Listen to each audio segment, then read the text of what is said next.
Assalamualaikum warahmatullahi wabarakatuh. Bismillahirrahmanirrahim. Alhamdulillahirabbil alamin wa bihi nasta'inu ala umuri dunya waddin. Wassalatu wassalamu ala asyrafil anbiya'i wal mursalin sayyidina wa maulana Muhammadin wa ala alihi wa sahbihi ajma'in, amma ba'du. Para bapak, para ibu, jamaah masjid Al-Ikhlas Bermanfaat yang dimuliakan Allah Subhanahu wa taala. Alhamdulillah, sampai pada detik ini, malam ini kita masih mendapatkan limpahan rahmat, limpahan nikmat dari Allah Subhanahu wa taala, sehingga kita bisa hadir dalam rangka untuk thalabul ilmi, untuk mengkaji kajian yang dilaksanakan 2 minggu sekali. Salawat dan salam mudah-mudahan terlimpah curahkan kepada baginda Nabi Muhammad sallallahu alaihi wasallam yang telah membimbing kita melalui ajaran syariat Islam. Para jamaah yang dimuliakan Allah Subhanahu wa taala, untuk kajian kita pada malam hari ini yang sehingga itu kita mengkaji kitab Safinah, ada request dari Pak Puji, khusus malam ini kita bahas tentang udhiyah atau kurbanan. Mungkin dalam rangka sebentar lagi kita akan masuk atau menyambut datangnya Idul Adha. Oleh karena itu tadi saya dari rumah itu memang sengaja tidak bawa kitab Safinah, tapi bawa secara kertas itu Bapak Ibu adalah kutipan dari kitab takrib yang dulu waktu di pondok atau di musola masjid yang pernah ngaji kitab takrib itu insya Allah tidak asli, sehingga hanya kutipannya saja saya ambil yang bab udhiyah atau binatang kurban. Monggo itu bisa dibagikan, kalau kurang saya mohon maaf, tadi saya bawa sekitar 20 lembar. Oleh karena itu seperti biasa Bapak Ibu, mari kita awali dengan baca surah Al-Fatihah, kemudian disambung dengan membaca sholawat kita. Bismillahirrahmanirrahim. Ila hadratin Nabi Mustafa Rasulullah Muhammad sallallahu alaihi wasallam wa ila hadratil ruhi musallifu hadzal kitabi sya'suja wa li niyatillah wa li kulli niyatin shalihah. Al-Fatihah. Bismillahirrahmanirrahim. Alhamdulillahirabbil alamin.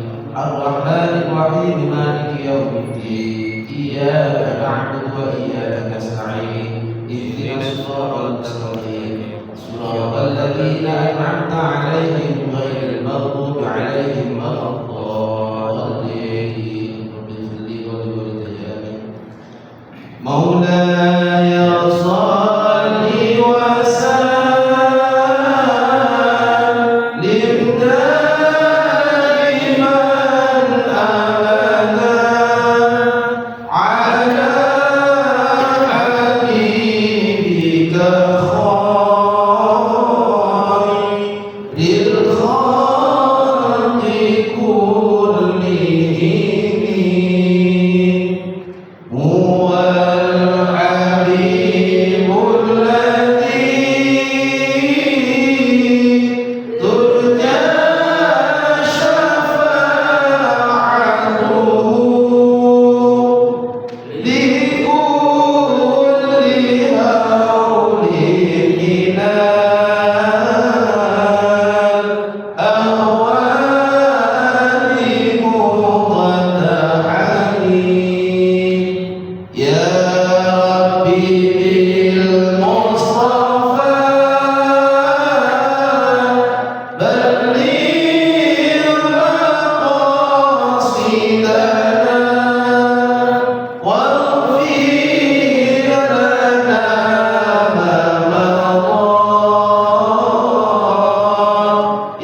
seperti biasa, mohon maaf, saya kalau ngaji minimal itu ada sandaran, ada pautannya, sehingga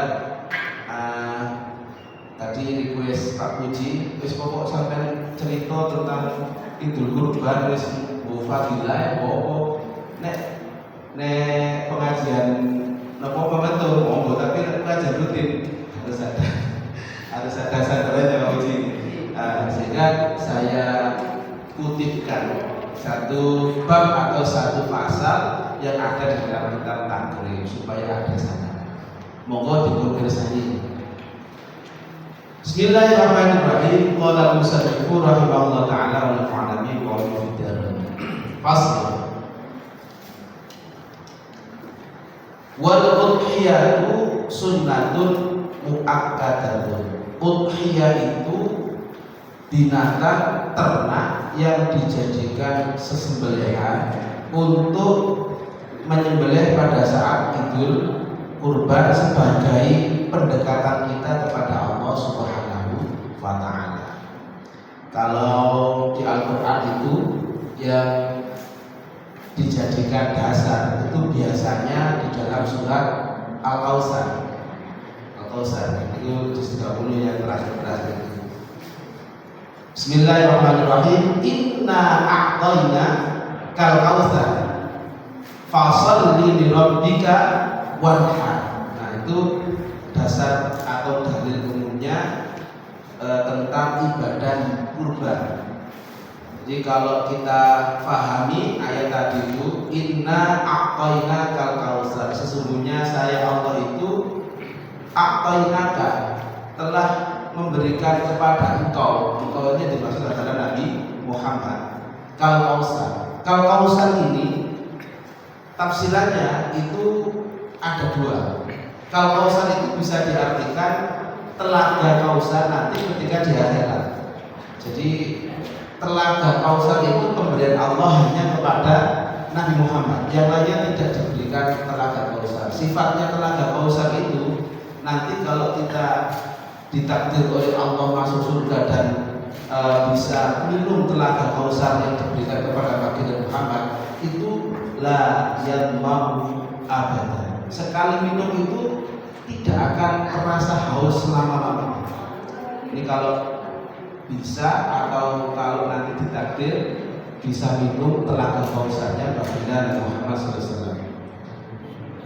Atau diartikan dengan Al-Kautsar itu nikmat yang besar, nikmat yang agung, nikmat yang banyak.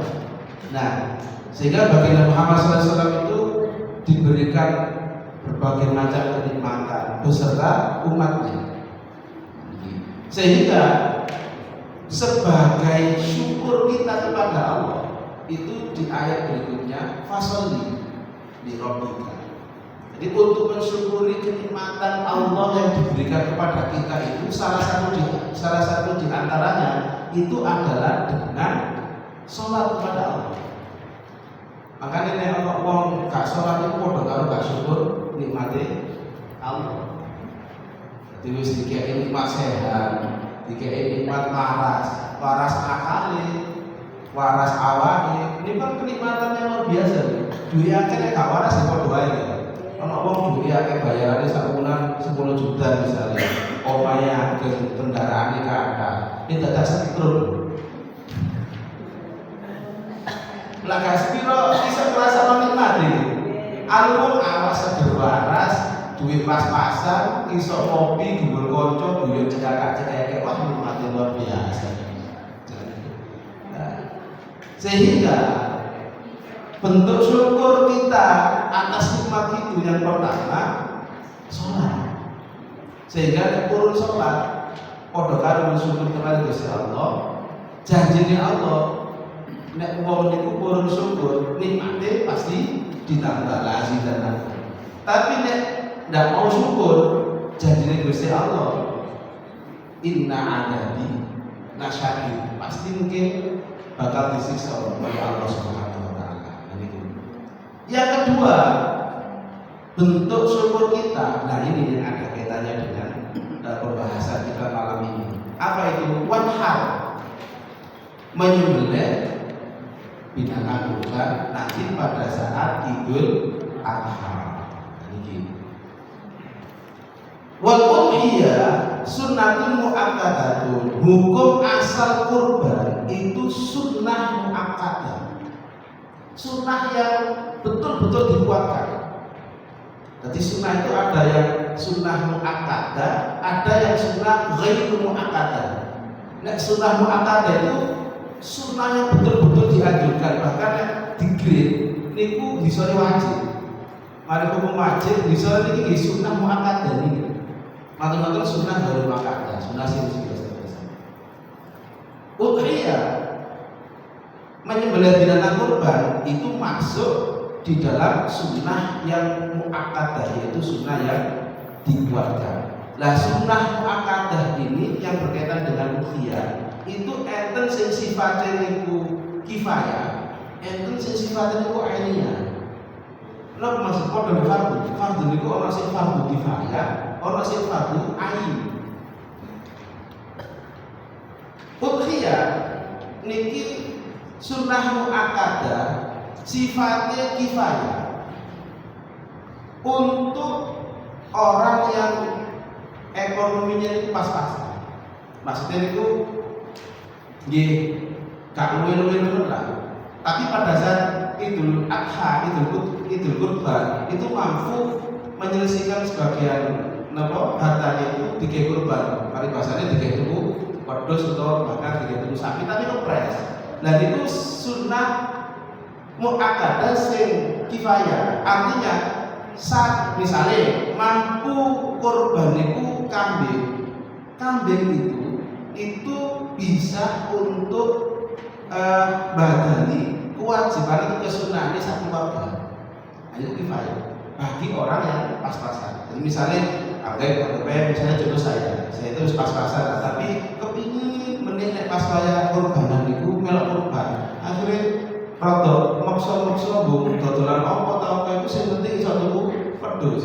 Nah, kondisi seperti itu nek pas waktu kurban terus saged tembas kambing, maka kurban saya itu kifayah, itu bisa mengcover kesunahan untuk satu keluarga dari segi pahala lebih bukan dari segi nopo untuk satu kambing untuk satu keluarga bukan, tapi dari segi hukum kesunahan. Tapi bagi orang yang kaya itu sunnah ain, sunnah muakkadah itu ya wis kanggo awake tok, boten kanggo liyane, boten kanggo keluarga. Dadi nek korban kambing itu ya cukup itu untuk dirinya sendiri. Itu sunnah nopo ainnya ketika berkurban. Wa yujzi'u fiha al-jada'u minadh-dhani. Binatang yang bisa dijadikan untuk kurban. Yang pertama yaitu al-jada'u minadh-dhani, kambing gibas. Kambing gibas, terus gibas sing putih terus mulune gedembel niku lho, kan niku jenenge wedhus gibas. Niku sing pertama. Umure nek sing jenis kambing napa wedhus gibas niku minimal 1 tahun, atau sing amane niku 1 tahun setengah atau lebih mendekati 2 tahun. Biasanya kambing yang siap untuk disembelih niku ditandai dengan poele untu. Napa niku jenenge? Poel, maksudnya poel seberapa ya? Jadi kapan wedhus niku kok untune pun poel, niku tanda nek wedhus niku sampun siap untuk dikorbankan. Tapi nek dereng poel niku sing durung cukup. Lah poel dan tidak itu hanya sebagai tanda. Oh ini wedhus iki cukup umur. Nek misale duduk sing duwe, pasti kan gak ngerti iki umur piro kan mesti boten semerah. Lah carane yo mang delok mawon napa untune poel kok wis siap. Tapi nek sing duwe apa? Wong jane sing rambut cilik. Ade arek iki kok arek iki wedhus iki biyen iku lahire 1 Februari bahkan ditekel nih, seperti gak ulang tahun ini lho. ditekeri. Lah iku pada saat mau dikorbankan, ini wis umure 2 tahun, iki wis umure 1,5 tahun. Jadi masih gak koel, tapi nek umure belum cukup, nggih, boleh. Kadang-kadang kan orang sing koel, gak koel, talis koel, lah kan ngoten iki. Koel gak koel itu sebagai tanda lek hewan iki wis cukup umur dipakai untuk kurban. Lah nek sing wis duwe kan apa? Niku jenis yang pertama. Yang kedua wasani min al-jadal wasani minal ma'zi, kambing jenis kacangan. Kambing apa nggih? Ana wedhus bebas, ana wedhus jowo. Kacangan nggih. Napa? Kecil-kecil. Mboten sing dimaksud kacangan muiz niku ma'zi niku nek cara kene niku wedhus Jawa niku. Sing coklat ana lho, sing coklat sing biru niku. Nah, sing ulune gak sepiro akeh ya. Lah niku jenenge wedhus kacangan. Nek niki syarat umure iku rada akeh. Jadi kudu minimal 2 tahun. Jadi pas 2 tahun atau lebih. 2 tahun ke atas minimal 2 tahun. Nek sing wedhus bebas kan 1,5 tahun atau mungkin mendekati 2 tahun nggak masalah. Tapi sing wedhus kacangan iki minimal 2 tahun. Nggih, tetere nggih. Pokoke nek wis enak. Kadang-kadang sing dodol iku rada nakalan. Ono nggih ngene iki. Nanti cek ilang payu dipoel to, dipoel. Mikire didodol dibatal. Ana bilang ngerti. Enten ae, kamu ngene hati-hati.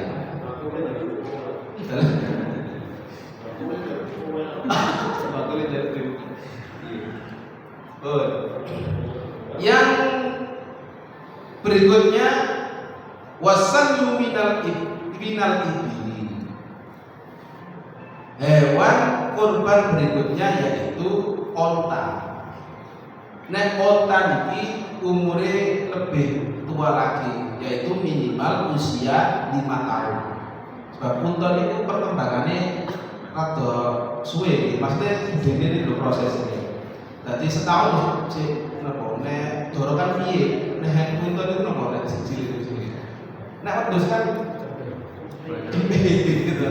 Ani nek unta niku napa anane sini? Betul aja.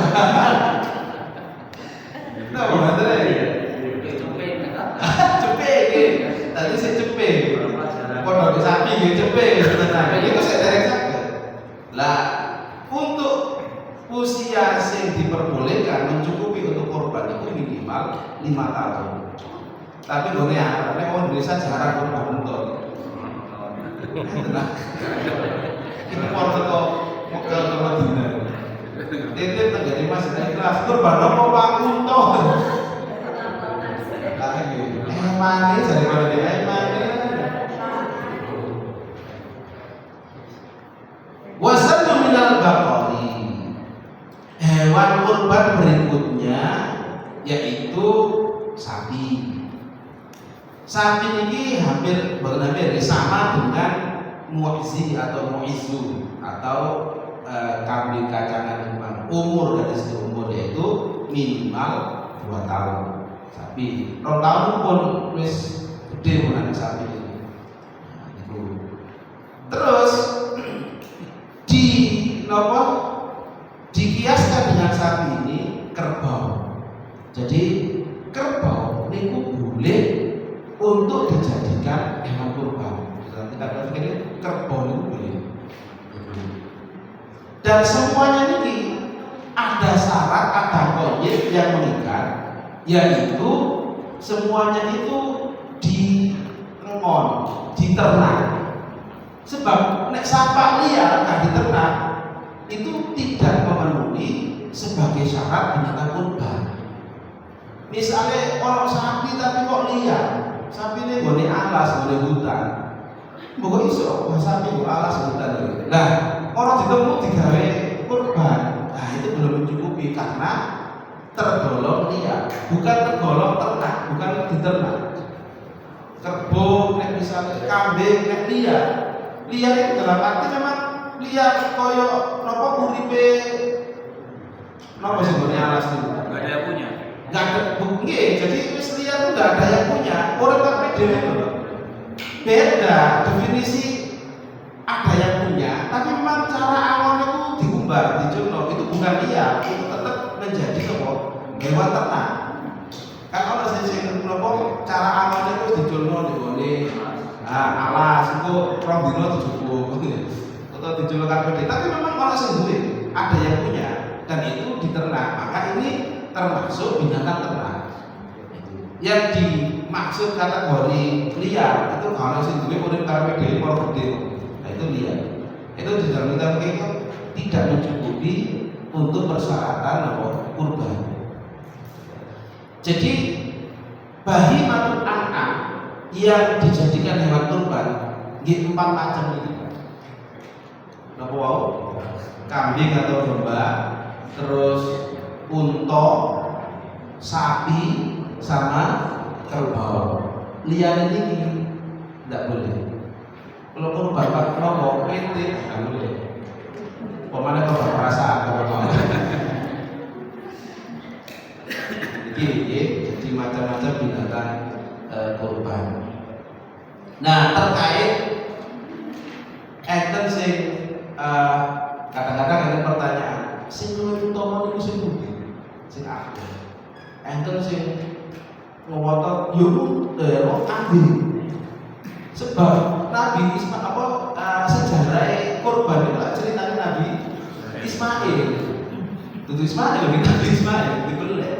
Lah pada saat Nabi Ismail dibeleh karena Nabi Ibrahim, pada saat itu gantine Nabi Ismail sing jenenge niku berupa domba.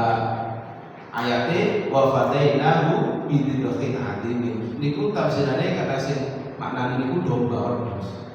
Mulane enten sing ngarani hewan sing mangkapi ya domba. Soale dene iku sing kayak ganti Nabi Ismail berupa domba. Bukan berupa unta, bukan berupa sapi dan lain sebagainya. Ana sing ngotot cukup koyo. Nah, ngoten niku. Niki memang pendapatnya Imam napa Malik yang salah. Tapi Imam Syafi'i sama Imam Ahmad bin Hanbal itu lebih berpendapat yang paling utama itu adalah unta dan sapi. Sebab apa? Dilihat dari unsur kemanfaatan. Dilihat dari unsur manfaatnya itu lebih besar. Niku saya pedus, saya sapi, unta saya. Sing mboten saya mboten kurban niku. Mampu banget. Bismillahirrahmanirrahim. Wa tujzibul badanatu an sab'atin. Dan badana itu adalah unta. Itu bisa dipakai an sab'atin untuk 7 orang. Wal baqaratu an sab'atin. Begitu juga dengan sapi. Jadi unta dan sapi itu bisa dipakai untuk 7 orang. Tidak ada keterangan unta dan sapi itu untuk lebih dari 7 orang. Misalnya wis wolu kok sing wong iki lho sing situ ya anakku gandol misalnya. Ya boleh. Malah ada keterangan adimu dhahayakum fa innahu ala sirati maqayakum. Pilihlah binatang kurban itu yang besar-besar, yang gemuk-gemuk, karena binatang kurban yang dikurbankan nanti itu ala sirati maqayakum. Nanti nek pas wayah di gone sirat itu bisa dijadikan sebagai kendaraan, sebagai kendaraan tumpang. Lah, iki lho nek sampean mboten usah berpikir iku meneh lek kendaraan numpak unta, numpak sapi kok gak tambah matur mlaku ning mboten iki kabeh kesane Gusti Allah. Lah mending mlaku ae cepet. Jadi artinya ini sebagai motivasi Nggih paling boten menen niku boten melampah nggih. Ana sing ditumpaki. Mulane disunahkan dulu keterangan wau dikengken milih binatang sembelihan itu sing napa niku sing lemu nggih. Sing gemuk. Memang nek gone kita kaumnya ya itu niki tambahan benjing sing liwat ning gone sirat di akhirat kan ada sirat. Jadi sak mantune orang-orang maksa, sak mantune tiyang niki disidangkan Gusti Allah. Niku step berikutnya, tahapan berikutnya niki liwat jembatan sing jenenge sirat. Lah di sore sirat jadi neraka. Sakare sirat jadi surga. Keren atau? Lah orang yang ngupot liwat sing nggone sirat ini niku ada 7 macam-macam. Enten sing liwate niki cepet. Saking cepetnya niku diumpamakan seperti kilat kalbar iki. Langsung tutup napa? Surga. Enten sing masih ada, enten sing ya guru mlaku nek gone damel sikile. Tapi disifati sirat itu mau jembatan itu mboten koyo jembatan merah, jembatan mboten. Sifatnya sirat itu sangat kecil, sampai saking kecilnya itu lebih kecil daripada langit, tapi lambene lebih tajam daripada silat itu kan. Lah nek wong sing amale apik niku nggih niku mah gambarane. Liwate niku banter-banter kalbar iki ono sing koyo karto ini. Lah enten sing koyo bantere koyo numpak jarak.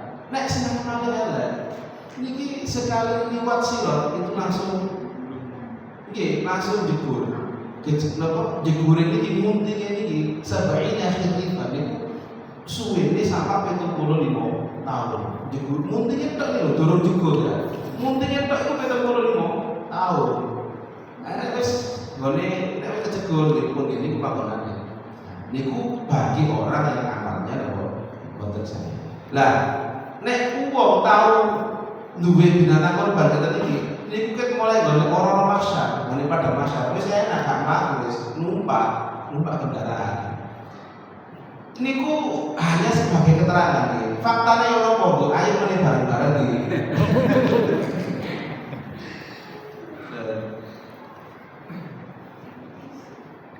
Ansaba'atin. Jadi badana unta itu untuk 7 orang, baqarah sapi niku juga untuk 7 orang. Wasyatu adapun untuk kambing itu wahidin untuk 1 orang. Jadi nek kambing baik wedhus kibas maupun wedhus kacangan itu hanya untuk 1 orang. Sampai di sini mungkin ada pertanyaan sebelum saya lanjutkan. Sabar ya. Binatang ternak itu kuda itu kan binatang ternak. Kuda bisa untuk itu. Nah, kuda terus apa malih itu? Napa? Nah, itu walaupun diternak tapi tidak termasuk bahimatul an'am. Bahimatul an'am itu di nopo kiaskan dengan binatang yang wajib dizakati. Jadi binatang yang wajib dizakati ya tadi itu persis. Mulai dari kambing, sapi, unta, kerbau, jaran, PT, terus nopo malih niku gajah niku tidak termasuk bahimatul an'am di dalam bahasa ini, sehingga itu tidak termasuk binatang yang dijadikan binatang kurban.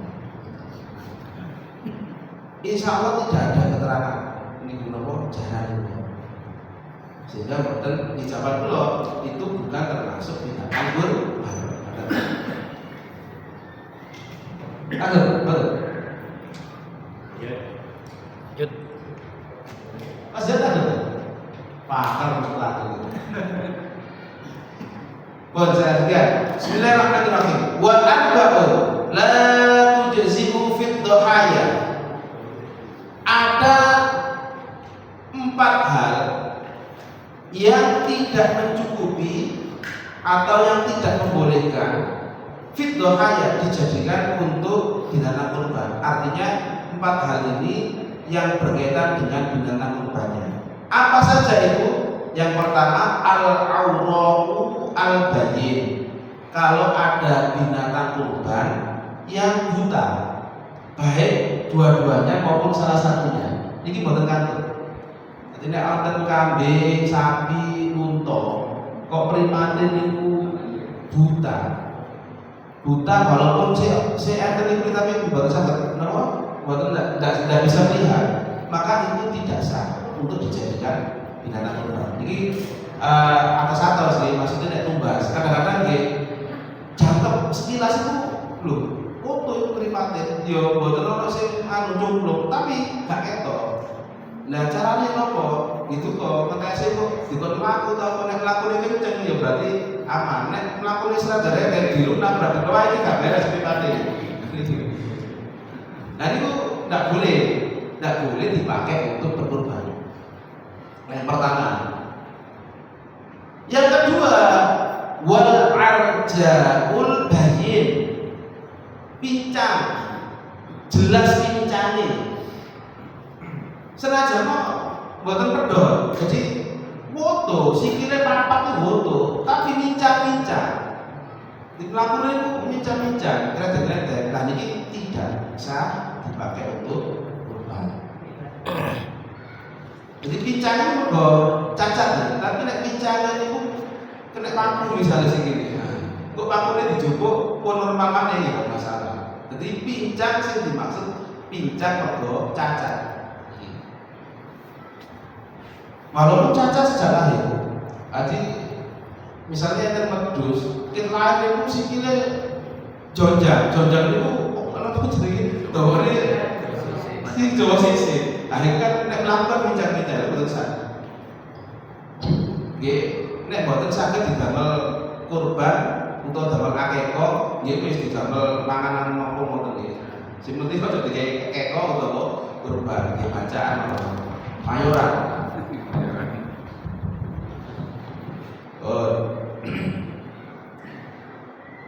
Wal maridatu al bayyin. Yang ketiga, hewannya itu sakit. Sakitnya itu jelas. Sakit ini kados kenging virus. Kenging virus nggih, paniki sering. Dadi ketoke jejeg wedhe lemu. Tapi ditamakno ketika betul-betul diperhatikan, lho lah kok melek. Rotos. Lah ternyata setelah diperiksa niki ternyata kenging virus. Ini kuat apa? Di tempat saya itu pernah ketika beli dari peternak itu sehat keadaan sehat. Dikirim di masjid jarak 2 hari. Sapi ki meneng. Kok koyo gak sehat jelas. Matur-matur ditimbalaken dokter hewan. Dicek, oh ternyata sakit ini. Sakitnya parah. Sakit parah dalam arti kena virus. Dikonfirmasi berdasarkan hasil ceknya dokter kalau sapi ini kena virus dan semuanya akhirnya dikembalikan.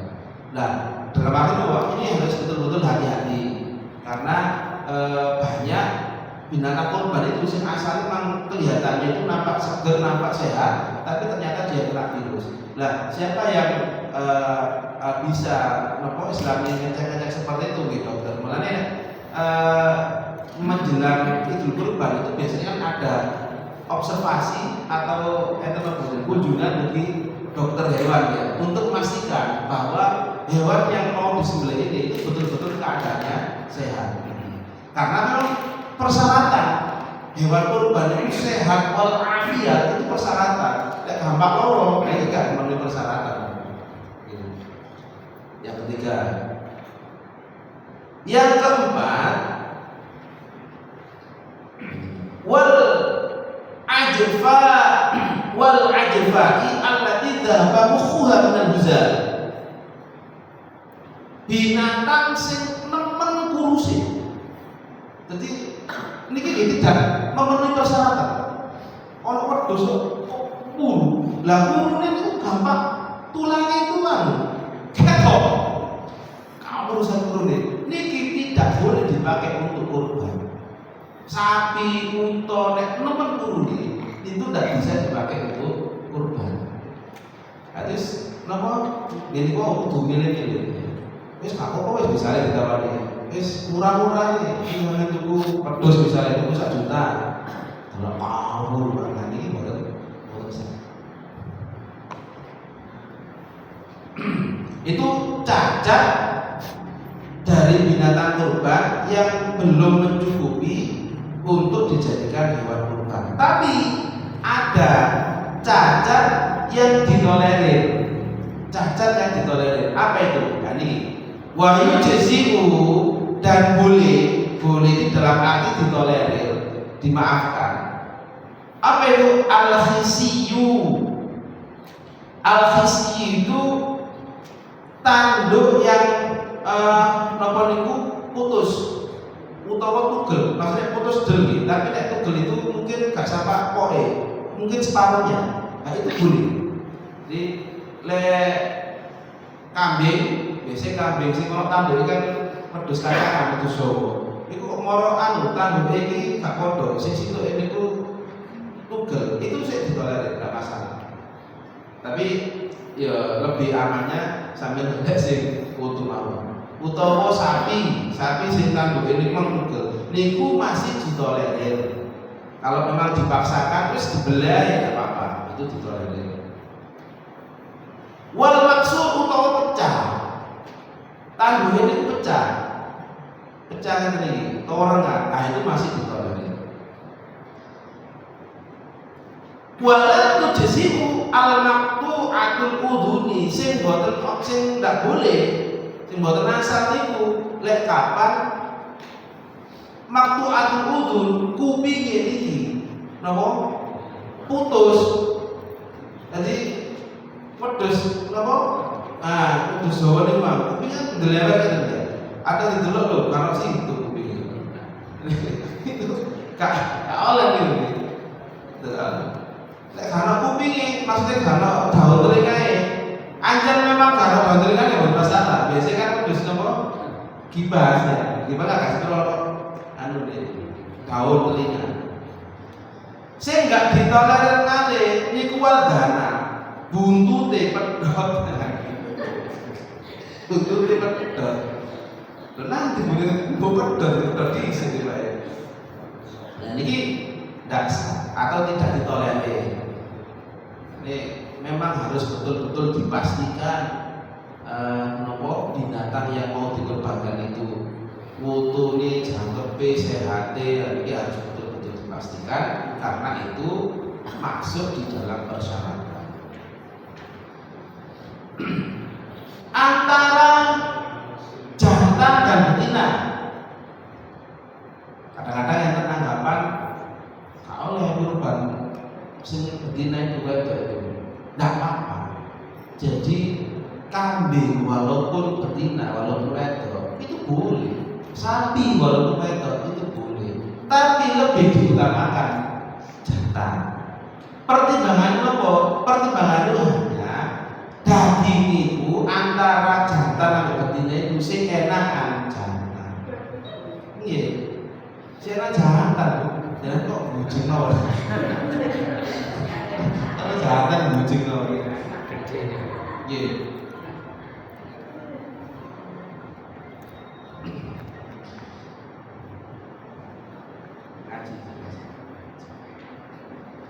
Jadi kurban dengan binatang yang jantan itu boleh bahkan ditambahkan. Dengan binatang betina pun juga boleh. Kalau memang wis misalnya nopo sampai ngingu dhewe ya, sing duwe wedhus telu misalnya. Wedhus telu niki sing loro jantan, sing satu betina. Nah, ternyata kepingine niku di korbanno tiga-tiganya boleh, Pak. Boleh. Jadi tidak ada larangan menyembelih binatang kurban itu dari hewan betina. Dari sini yang perlu ditanyakan. Nggih. Mengenai hewan yang sakit tadi. Saya tadi cerita bahwasanya kita beli dalam kondisi sehat. Terus ketika sampai lokasi atau masjid itu dalam kondisi sakit. Itu solusinya bagaimana? Karena saya merasa itu akan menjadi beban panitia. Iya. Nah, itu mohon dijelaskan. Itu teknis, Pak Muji. Dalam arti teknis itu bisa kita menggunakan perjanjian di awal dengan bakul, dengan peternak. Pak, saya ini minta jaminan binatang ini sehat, memenuhi persyaratan sampai nanti disembelih. Misalkan terjadi istilahnya itu cacat atau sakit, ini saya minta nanti bisa ditukar atau dikembalikan. Itu biasanya lebih aman seperti itu. Karena itu teknis mawon, Pak Uji, teknis mawon. Jadi memang nek sampai tidak ada perjanjian, terus wis kadung pas wis kadung kita beli, terus mau Bapak dadak tahu-tahunya itu pas kali dibelung, wah ini ternyata kena virus. Terus ada perjanjian, ya kita yang rugi, Pak. Ada memang banyak kejadian seperti itu, waduh. Akhirnya ini dirawat dulu sampai sembuh, tapi wis kliwat waktu penyembelihannya itu wis mari riyoyone wis mari tasane wis mari. Sehingga sing asale rencana menyembelih binatang kurban akhirnya di gara-gara itu Pak Budi. Ya itu teknis, sehingga kalau beli di bakul atau peternak mungkin ada semacam perjanjian yang terlalu. Ini meskipun kata kok dari perjanjian saya minta jaminan bahwa binatang ini betul-betul sehat. Bismillahirrahmanirrahim. Wa waqtu dzabhi, adapun waktu penyembelihan. Min waqti sholatil Id ila ghurubi syamsi min akhir ayyam tasyrik. Untuk waktu penyembelihan binatang kurban itu dimulai pada saat sholat Id. Sholat Id berarti pagi, bukan pada malam Idnya. Jadi bukan pas kayak takbirannya Allahu Akbar, bukan, tapi pada saat sholat Idnya itu awal waktu, sehingga umumnya nyembelih binatang kurban itu setelah melakukan sholat Id bersama-sama kemudian langsung melaksanakan penyembelihan.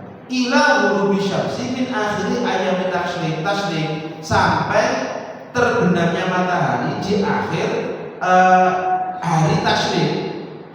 Tanggal 10 Dzulhijjah itu kan hari rayanya. Nah, 11, 12, 13 ini adalah hari tasyriknya. Batasannya itu jangan sampai terbenam matahari di hari yang ketiga tasyrik ini. Lek wis melewati itu berarti sudah tidak masuk pada waktu penyembelihan binatang kurban. Jadi diusahakan kalau penyembelihan kurban dimantul sembayangan itu terus sampai 3 hari tasyrik ini sebelum terbenam matahari. Nah di luar itu Pak, itu sudah menjadi binatang sembelihan biasa. Wa yustahabu inda dzabhi khamsatu asya. Kalau tentukan nggih mboten nomor piye. Disunahkan ketika menyembelih itu 5 hal. Ini bagi yang menyembelih. Apa? Yang pertama atasnya itu membaca bismillah. Bismillah dulu, wassalatu ala nabi, kemudian disambung dengan membaca sholawat. Wa istiqbalul kiblati, dan menghadap kiblat. Sing ngadep kiblat, sing ngadep kulon ini sing belek, itu hewane. Kuwi hewane di kulon wong ngadep ngetan, kuwi. Dadi sing ngadep kulon iku sing belek. Adapun binatang itu ya berarti iso ya padha di kulon bisa ya. Nah, bisa ya. Wa takbir, dan membaca takbiran itu. Jadi nek pas saya belek itu diiringi ambek takbiran. Allahu Akbar, Allahu Akbar, Allahu Akbar. Sing belek di maca Allahu Akbar, Allahu Akbar, Allahu Akbar, Allahu Akbar, la ilaha illallah, Allahu Akbar, Allahu Akbar, walillahil hamd. Wa du'a'u bil qabul, dan membaca doa. Doa ini bisa jadi doa menyembelih dan bisa jadi niat. Enten hadirin. Sakjane sing beleh binatang kurban itu ya wong sing kurban. Jadi kalau misalnya kali korban sapi, ini kok saja sebelah nggih wonge. Belah wedhus loro, berarti nggih wonge sebelah wedhus loro. Cuma ini bisa ditaukilkan atau diwakilkan. Nah, sehingga salah satu bagian atau salah satu syarat dalam rangkaian penyembelihan binatang kurban itu ada niatnya. Lah niat ini itu datang dari yang berkurban. Nanti misalnya dia tidak berkenan untuk menyembelih, maka harus ditaukilkan kepada panitia. Sehingga panitia itu wajib menanyai, iki kambing ini punyanya siapa? Harus jelas. Ini punyanya Pak Puji. Yang ini punyanya sinten nggih misalnya. Ini punyanya Bu Anis, ini Bu Nima. Itu harus jelas. Untuk apa? Supaya panitia sebagian beli itu niatnya itu juga jelas sesuai dengan nama-nama yang ada di situ. Dan orang yang mewakilkan kalimat taukilnya juga harus jelas. Pak panitia, ini saya mau menyembelih binatang kurban atas nama saya wakilkan kepada panjenengan. Ini begitu jelas. Pak panitia, ini saya menyembelih atau membeli binatang kurban ini, menyembelih binatang kurban ini untuk ibu saya. Asalkan ibunya masih hidup. Nah, almarhum itu enggak hidup. Jadi kudu urip kok. Dan itu harus jelas. Dunia. Wala yaqulu al-mudhafi syai'an min al-aqiya al-madhurati. Orang yang menyembelih binatang kurban, kalau penyembelihannya itu karena nadar, maka dia tidak boleh memakan sedikit pun dari daging binatang kurbannya. Karena apa? Ini jenis binatang kurban sing sifatnya itu nadar. Nadar itu nadar ini. Pokoknya anakku itu kalau nggone kedokteran, aku menit kurban sapi. Itu maksud nadar. Pokok menit anakku terima nang SMP negeri Sukodono, misalnya aku menit kurban sapi. Itu maksud nadar. Itu wajib dilaksanakan. Dan pada saat melaksanakan nadarnya tadi itu gak boleh ngicipi. Nggih, sak puluhan gak oleh. Kemana itu puluh-puluhan dengan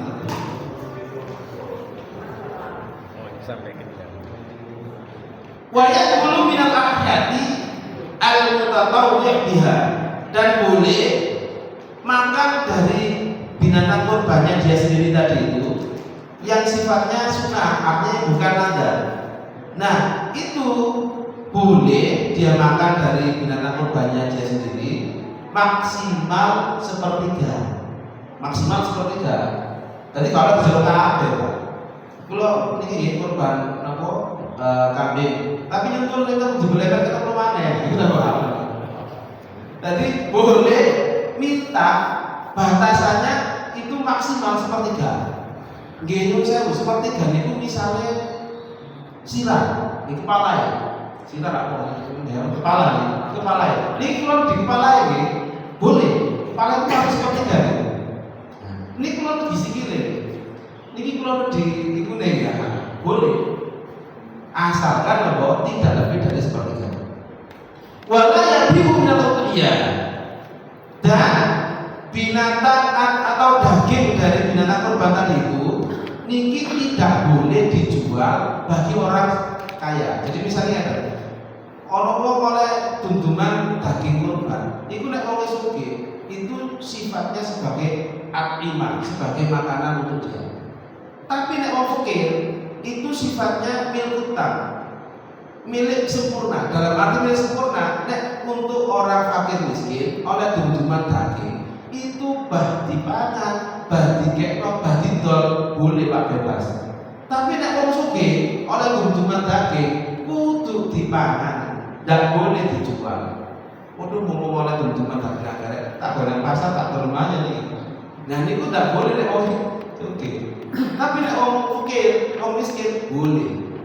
Jadi karena sifatnya milik utang, miliknya 100%, dipangan oleh, dikekno oleh, didol oleh.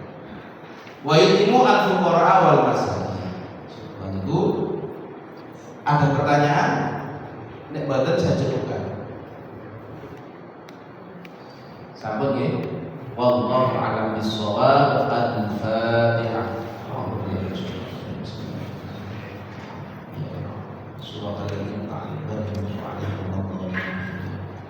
Bismillahirrahmanirrahim. Allahumma shalli ala sayyidina Maulana Muhammad wa ala alihi alamin. Allahumma ya fatah ya alim iftah qulubana bi nuril arifin. Allahumma arzuqna fahma nabiyyin wa hifdzal mursalin wa ilhamal malaikatil muqarrabin. Allahumma aghnina bil ilmi wa sayyidina bil hilmi wa aqrimna bil taqwa wa jamilna bil afiyah. Rabbana atina fid dunya hasanah wa fil akhirati hasanah wa qina adzabannar. Wa sallallahu ala sayyidina Muhammad wa ala alihi wasallam. Walhamdulillahi rabbil alamin. Assalamualaikum warahmatullahi wabarakatuh.